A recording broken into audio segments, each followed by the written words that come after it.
पिछले वाले क्लास में आपने ये जाना कि यदि प्लांट्स के यील्ड्स को, डेवलपमेंट को और ग्रोथ को यदि बढ़ाना है तो आपको मैन्योर और फर्टिलाइजर का इस्तेमाल करना पड़ेगा, है ना।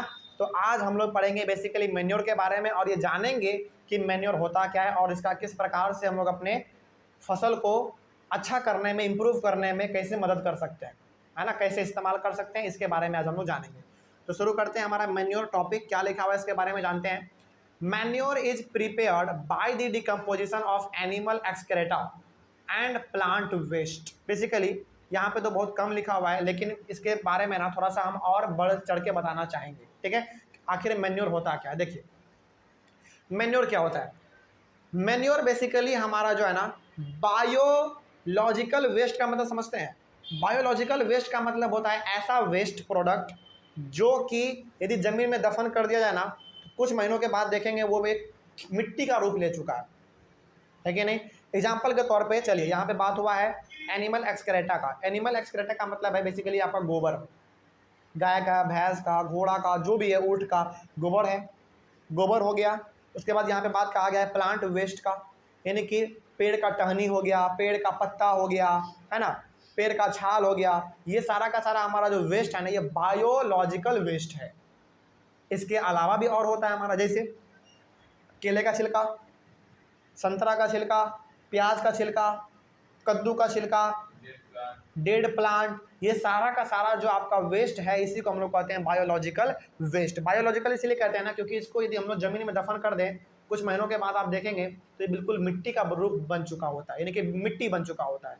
देखने में ये लगता है मिट्टी, लेकिन वो बहुत अच्छा खाद है, उसमें ज़रा सा भी केमिकल नहीं होता है। तो मैन्योर बेसिकली क्या है, मैन्योर बेसिकली आपका एक नेचुरल खाद आप कह सकते हैं, ऑर्गेनिक फर्टिलाइजर है आपका।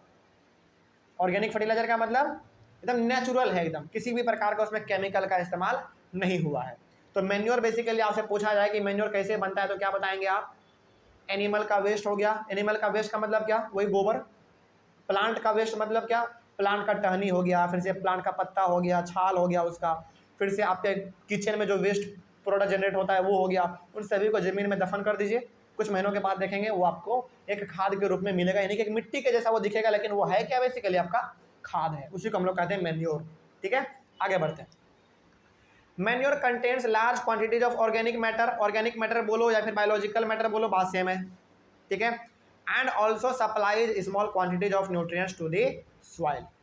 तो जो आपका मैन्योर है उस मैन्योर में क्या होता है बेसिकली, उस मैन्योर में बेसिकली आपका ऑर्गेनिक मैटर होता है। ऑर्गेनिक मैटर का मतलब ये हो गया कि ऐसा वेस्ट प्रोडक्ट जो कि सड़ सकता है, गल सकता है और बाद में जाकर वो खाद का रूप ले सकता है, वो हो गया हमारा organic matter. And also supplies और small quantities of nutrients to the soil. तो मैन्योर बेसिकली आपको क्या करके देगा, मैन्योर बेसिकली जो है आपके सॉइल में न्यूट्रिएंट को बढ़ा देगा, है कि नहीं। जैसे आप लोग यदि फसल लगाते हैं तो वहाँ पे आप क्या इस्तेमाल करते हैं, फर्टिलाइजर का इस्तेमाल करते हैं ना, केमिकल का। उस केमिकल का ही काम करता है कौन, मैन्योर, ठीक है। तो मैन्योर आपके सॉइल में क्या करता है, बेसिकली न्यूट्रिएंट्स को प्रोवाइड करता है, ठीक है। आगे, manure helps in enriching soil with nutrients and organic matter and increasing soil fertility. यानी कि यदि आप अपने खेत में मैन्योर का इस्तेमाल करते हैं तो इससे हो सकता है कि आपके सॉइल का जो है न्यूट्रिएंट्स क्या हो जाए, बढ़ जाए, ठीक है। और ऑर्गेनिक मैटर यानी कि आपके मैन्योर में जो भी ऑर्गेनिक मैटर है जो कि बायोलॉजिकल वेस्ट है उसके इस्तेमाल करने से आपका जो है सॉइल फर्टिलिटी भी बढ़ सकता है। यानी कि आप कह सकते हैं कि आपका मिट्टी का जो उपजाऊपन है वो इंक्रीज कर जाएगा, ठीक है। यदि आप अपने खेत में मैन्योर को डाल देंगे, छीट देंगे और उसके बाद उसके ऊपर खेती करेंगे तो बहुत अच्छा आपको रिजल्ट मिलेगा, ठीक है। आगे, the amount of organic matter in manure helps in improving this soil structure. इसके साथ ही साथ यदि आपके मैन्योर में ऑर्गेनिक मैटर का मात्रा थोड़ा बहुत ज़्यादा है, यानी कि बायोलॉजिकल वेस्ट उसमें दी है, तो ज़्यादा संभावना है कि आपके मिट्टी का स्ट्रक्चर भी बदल जाए, मतलब कि वो बहुत ही अच्छा रूप ले ले। जो पहले मिट्टी था वो अब क्या हो जाए, बहुत ही अच्छा रूप ले लेगा, यानी कि आपका सॉइल का स्ट्रक्चर क्या हो जाएगा, चेंज हो जाएगा। क्यों चेंज हो गया, क्योंकि आपने बहुत ही अच्छे क्वालिटी का मैन्योर को इस्तेमाल किया, ठीक है। और जब अच्छे क्वालिटी के मैन्योर का इस्तेमाल करेंगे आप तो ऑब्वियस सी बात है कि आपके मिट्टी का उपजाऊपन बढ़ेगा, है ना। आगे बढ़ते हैं। फिर उसके बाद manure helps in increasing the water holding capacity in Sandy soil. Sandy soil का मतलब बालू टाइप का, मतलब कि रहेगा मिट्टी जैसा दिखने में, लेकिन थोड़ा सा वहाँ पे ना भुरभुरा टाइप का रहेगा, मतलब कि थोड़ा बहुत बालू जैसा रहेगा। उसमें भी यदि आप मैन्योर का इस्तेमाल करते हैं तो उसमें जो है ना वाटर होल्डिंग कैपेसिटी बढ़ जाएगा। जैसे बालू है, बालू के ऊपर यदि आप पानी गिराएंगे ना तो जल्दी वो सोख लेता है ना, नीचे चला जाता है पानी। लेकिन यदि उसी में आप यदि मैन्योर को डाल देंगे तो ज़्यादा संभावना है कि वो उसका जो वाटर होल्डिंग कैपेसिटी है वो बढ़ जाएगा, यानी कि वो पानी को नीचे ही नहीं जाने देगा, उसको रोक के रखेगा। और उसके बाद यदि उसके ऊपर यदि आप फसल लगाएंगे तो अच्छा फसल होगा आपका। ठीक है, चलिए आगे बढ़ते हैं फिर। Large quantities of organic matter in manure helps in drainage and avoid water logging in clayey soils. Clayey soil मतलब, क्ले सॉइल का मतलब, क्ले का मतलब आपको मालूम है मिट्टी होता है बेसिकली, है ना, यानी कि थोड़ा सा वो चिपचिपा वाला मिट्टी है कि नहीं। तो यदि आपके मैन्योर में ऑर्गेनिक मैटर का मात्रा ज़्यादा है, यानी कि बायोलॉजिकल वेस्ट का मात्रा ज़्यादा है, जैसे किचन का वेस्ट हो गया, गोबर हो गया, फिर से आपका प्लांट का वेस्ट प्रोडक्ट हो गया, वो सब चीज़ का यदि मात्रा ज़्यादा है आपके मैन्योर में तो वो क्या कर देगा, आपके क्लेई सॉइल में, क्लेई सॉइल में वाटर लॉगिंग को वो रोक देगा। वाटर लॉगिंग मतलब कभी कभी आता होता है ना कि पानी यदि आया तो पूरा मिट्टी को बहा के लेके चला गया, है ना, ऐसा होने नहीं देगा। कौन, मैन्योर। कब नहीं होने देगा, तब नहीं होने देगा जब आपके मैन्योर में ऑर्गेनिक मैटर का मात्रा ज़्यादा होगा तब। ठीक है, तो ऑर्गेनिक मैटर का मात्रा मैन्योर में होने से बहुत फ़ायदा है, आप देख रहे हैं यहाँ पे। ठीक है, चलिए आगे बढ़ते हैं फिर। तो यहाँ पे आपने पिछले वाले टॉपिक में क्या देखा, पिछले वाले टॉपिक में आपने ये देखा कि क्लेई सॉइल में, सॉरी सैंडी सॉइल में यदि मैन्योर का इस्तेमाल किया जाए तो वो वाटर होल्डिंग कैपेसिटी को बढ़ा देगा। ठीक है, और यदि क्लेई सॉइल में मैन्योर का इस्तेमाल किया जाए तो वो जो है वाटर लॉगिंग को रोक देगा। बात समझ में आ रही है, कोई डाउट इसमें। और यहाँ पे एक और चीज़ लिखा हुआ था, help in drainage and avoid water logging in clayey soil, यानी कि ड्रेनेज का मतलब ये हो गया कि वो पानी को अच्छी तरीके से रोक के रखेगा।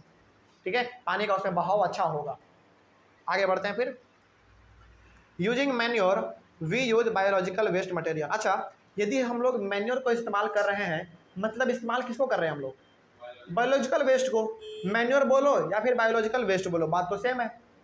मैन्योर बेसिकली क्या है, बायोलॉजिकल वेस्ट का ही एक खाद वाला रूप है, बस ऑर्गेनिक मैटर है, बस सिंपल सी बात है ना। तो यदि आप मैन्योर को इस्तेमाल कर रहे हैं तो कहीं ना कहीं आप बायोलॉजिकल वेस्ट को इस्तेमाल कर रहे हैं। देखो जैसे मान लो, जैसे क्या होता है ना, बहुत बार गाय का गोबर होता है, हम लोग उसको फेंक देते हैं।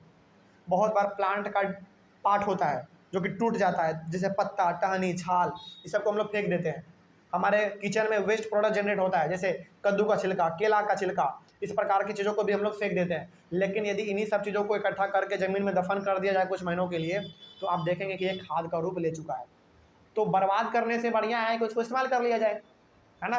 तो यदि आप मैन्योर इस्तेमाल कर रहे हैं तो कहीं ना कहीं आप बायोलॉजिकल वेस्ट को ही इस्तेमाल कर रहे हैं, क्योंकि बायोलॉजिकल वेस्ट से ही आपका मैन्योर बनता है। ठीक है, आगे। Using biological waste material is also a way of recycling farm waste. बिल्कुल सही बात है कि नहीं, यानी कि यदि आप बायोलॉजिकल वेस्ट मटेरियल को इस्तेमाल कर रहे हैं तो कहीं ना कहीं आप फार्म वेस्ट को रिसाइकल कर रहे हैं। फार्म वेस्ट का मतलब बेसिकली वही हो गया कि आपके घर से जो वेस्ट निकल रहा है उसको आप क्या कर रहे हैं, रिसाइकल कर दे रहे हैं। वेस्ट प्रोडक्ट है उसको आप एक नया रूप दे रहे हैं, मैन्योर का, उसको आप इस्तेमाल कर ले रहे हैं, है कि नहीं।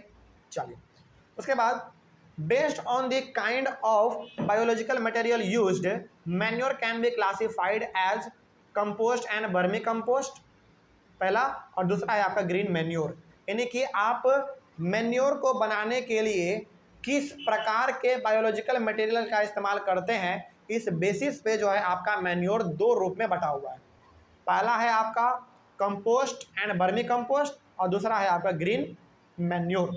ठीक है, चलिए इसके बारे में भी जान लेते हैं हम लोग कि आखिर वर्मी कंपोस्ट और कंपोस्ट क्या होता है और ग्रीन मैन्योर क्या होता है, इसके बारे में भी जान लेते हैं। देखिए ध्यान से लिखा हुआ है। पहले बात करेंगे हम लोग कंपोस्ट और वर्मी कंपोस्ट के बारे में, उसके बाद बात करेंगे ग्रीन मैन्योर के बारे में। ठीक है, चलिए सबसे पहले हम लोग बात कर लेते हैं कंपोस्टिंग क्या होता है।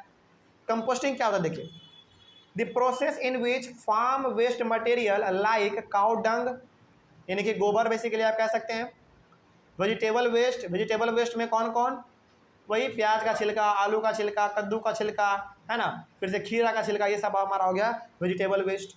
एनिमल रिफ्यूज, एनिमल रिफ्यूज का मतलब जैसे हम लोग ना बहुत बार जानवर को चारा देते हैं खाने के लिए, लेकिन वो आधा खाता है आधा नीचे गिरा देता है, छोड़ देता है, उसको भी हम लोग क्या करते हैं, फेंक देते हैं, लेकिन उसको फेंकना नहीं है, इस्तेमाल कर लेना है, ठीक ना। तो एनिमल रिफ्यूज वो हो गया हमारा। डोमेस्टिक वेस्ट मटेरियल, और भी अलग अलग प्रकार के यदि आपके घर में वेस्ट प्रोडक्ट जनरेट होता है जो कि बायोलॉजिकल है, यानी कि जो कि सड़ गल सकता है, उसको हम लोग क्या कर सकते हैं, ETC is decomposed in pits is known as composting.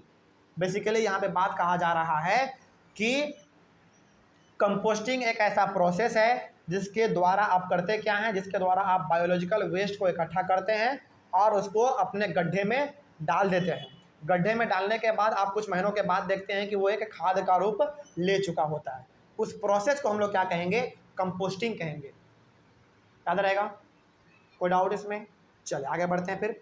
तो बेसिकली आपसे यदि कहा जाए कि कंपोस्टिंग क्या है, तो कंपोस्टिंग एक ऐसा प्रोसेस है, दोबारा बता रहे हैं क्योंकि इंपॉर्टेंट है।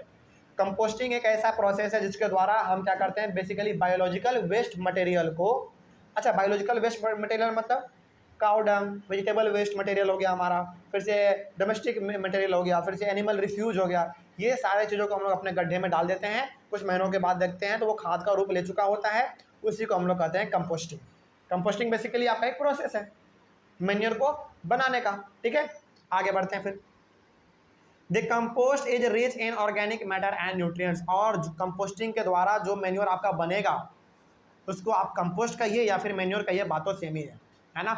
वो जो आपके सामने आएगा बनकर वो बहुत ही अच्छा क्वालिटी का होगा, और उसमें किस चीज़ का मात्रा होगा, ऑर्गेनिक मैटर का मात्रा होगा, यानी कि बायोलॉजिकल वेस्ट मटेरियल का मात्रा उसमें ज़्यादा होगा, और उसमें न्यूट्रिएंट्स भी ज़्यादा होगा, ठीक है, और बिल्कुल वो नेचुरल होगा, किसी भी प्रकार का उसमें खाद नहीं होगा। तो ये हो गया आपका कंपोस्टिंग के बारे में। आगे बढ़ते हैं फिर, यानी कि कंपोस्ट के बारे में हो गया आपका, कंपोस्ट सही वर्ड निकला है कंपोस्टिंग। आगे है आपका वर्मी कंपोस्ट। देखो दोनों बिल्कुल सेम है, दोनों बिल्कुल सेम है, लेकिन दोनों में ना थोड़ा सा माइनर फर्क है। माइनर फर्क क्या है? माइनर फर्क ये है कि कंपोस्टिंग में आपने जो भी बायोलॉजिकल वेस्ट को इकट्ठा किया, गड्ढे में डाला, वो बाद में देखेंगे कि खाद का रूप ले चुका है। वो क्यों लिया खाद का रूप? क्योंकि ज़मीन के नीचे क्या है, आपका बैक्टीरिया है, फंगी है कि नहीं, वो सारा का सारा उस बायोलॉजिकल वेस्ट पे अटैक किया और उसको एक खाद के रूप में कन्वर्ट कर दिया, उसी को हम लोग कहते हैं कंपोस्टिंग। लेकिन वर्मी कंपोस्ट किसको कहेंगे? वर्मी कंपोस्ट जब बायोलॉजिकल वेस्ट पे अटैक कौन करेगा? अर्थ वार्म करेगा, इसी को हम लोग कहते हैं vermicomposting, sorry vermicompost. Simple सी बात, बस इतना ही फर्क है दोनों में। एक बार पढ़ के ही बता दे रहे हैं, दोनों में डेफिनेशन हम लगभग सेम लिखे हैं, 90% दोनों में सेम है। The process in which farm waste material like cow dung, vegetable waste, animal refuse, domestic waste etcetera is decomposed by the earth worms is known as vermi compost. दोनों में definition same है, बस फर्क ये है कि composting में manure बनेगा बैक्टीरिया के द्वारा, फंगी के द्वारा, अलग अलग माइक्रो ऑर्गेनिज्म के द्वारा बनेगा, वो उस पर एक्ट करेगा, उसको छोटे मोटे हिस्सों में कन्वर्ट कर देगा। लेकिन वर्मी कंपोस्ट में क्या होगा? बायोलॉजिकल वेस्ट पे अटैक कौन करेगा? अर्थ वॉर्म करेगा, लेकिन अर्थ वॉर्म उस पर अटैक करेगा, वो भी क्या बनाएगा? मैन्योर ही बनाएगा। बस ये दोनों में फ़र्क है, और दोनों में कोई फ़र्क नहीं है, ठीक है, याद रहेगा ये चीज़। चलिए कोई डाउट है?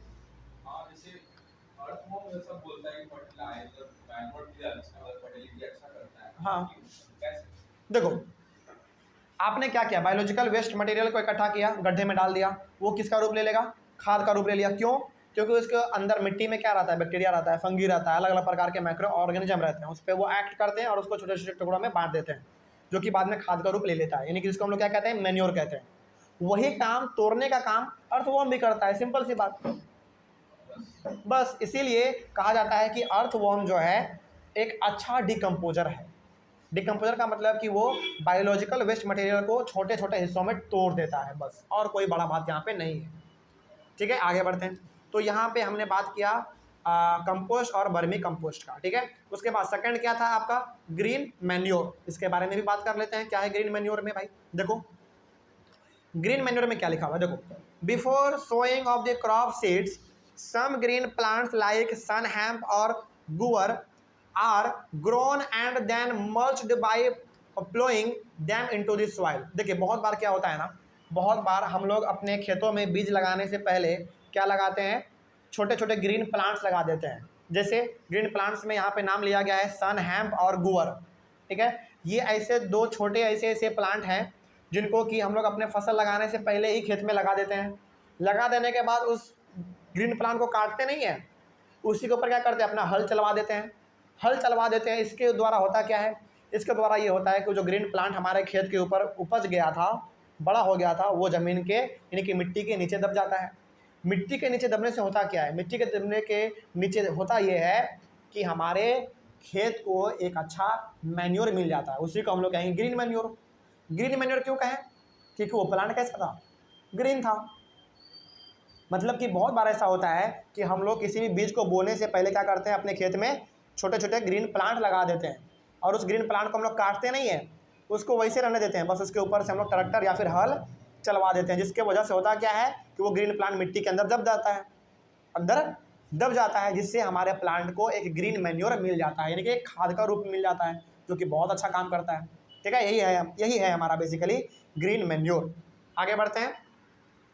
दीज ग्रीन प्लांट्स दस टर्न इनटू ग्रीन मैन्योर, वही जाके बाद में क्या बन जाता है, आपका ग्रीन मैन्योर बन जाता है, which helps in reaching this soil in nitrogen and phosphorus. बाद में वही ग्रीन मैन्योर आपके खेत को यानी कि आपके मिट्टी को क्या प्रोवाइड करेगा, नाइट्रोजन और फॉस्फोरस प्रोवाइड करेगा, ठीक है। तो यहीं पे आपका जो है मैन्योर का टॉपिक पूरी तरीके से खत्म होता है, और मैन्योर के बाद हमारा शुरू होगा फर्टिलाइजर, ठीक है।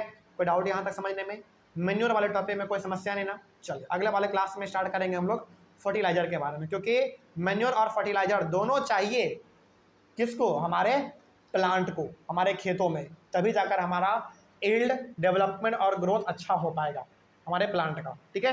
तो फर्टिलाइजर के बारे में हम लोग अपने अगले वाले क्लास में बात करते हैं, ठीक है। कोई डाउट नहीं ना। चलिए मिलते हैं अगले वाले क्लास में। Thank you very much and have a nice day.